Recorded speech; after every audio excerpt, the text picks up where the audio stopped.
Hi friends, நம்ம இன்றைக்கி pineapple kesari தான் பார்க்க போகிறோம். இது அப்படியே கல்யாண வீட்டு ஸ்டைலில் இருக்கும். மறக்காமல் நான் சொல்லியிருக்க அளவுகளை ட்ரை பண்ணி பாருங்கள். ஃபர்ஸ்ட்டு வந்து பைனாப்பிள் 1/2 கப் அளவுக்கு வறுத்து எடுத்து வச்சுருக்கிறேன்.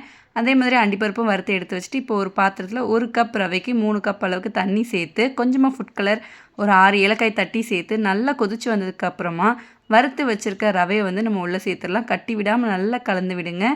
லைட்டாக பொங்கி வந்ததுக்கப்புறமா 1/4 கப் அளவுக்கு சீனி கொஞ்சம் கொஞ்சமாக சேர்த்துட்டு நல்லா கலந்து விடுங்க.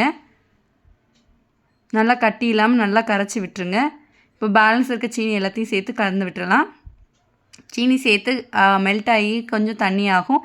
அது நல்லா இஞ்சினதுக்கப்புறமா நம்ம வறுத்து வச்சுருக்க அன்னாச்சி பழத்தை உள்ளே சேர்த்துட்டு 1/2 கப் அளவுக்கு பழத்தை அரைச்சி உள்ளே சேர்த்துருக்குறேன். டோட்டலாக 1 கப் பழம்.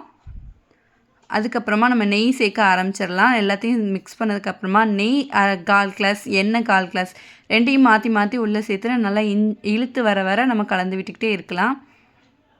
நல்லா எண்ணெயும் நெய்யும் காலியாக பண்ணதுக்கு அப்புறமா நம்ம வறுத்து வச்சுருக்கோம் இல்லையா அண்டிப்பருப்பு, அதை உள்ளே சேர்த்துட்டு கலந்து விட்டுலாம். அவ்வளோதான், என்னோடய ஸ்டைலில் பைனாப்பிள் கேசரி அட்டகாசமாக ரெடி ஆகிட்டு. மறக்காமல் நான் சொல்லியிருக்க அளவுகளை ட்ரை பண்ணி பாருங்கள். எப்படி வந்துச்சுன்னு கமெண்ட் பண்ணுங்கள். நெக்ஸ்ட் வீடியோவில் பார்க்கலாம். தேங்க்ஸ் ஃபார் வாட்சிங்.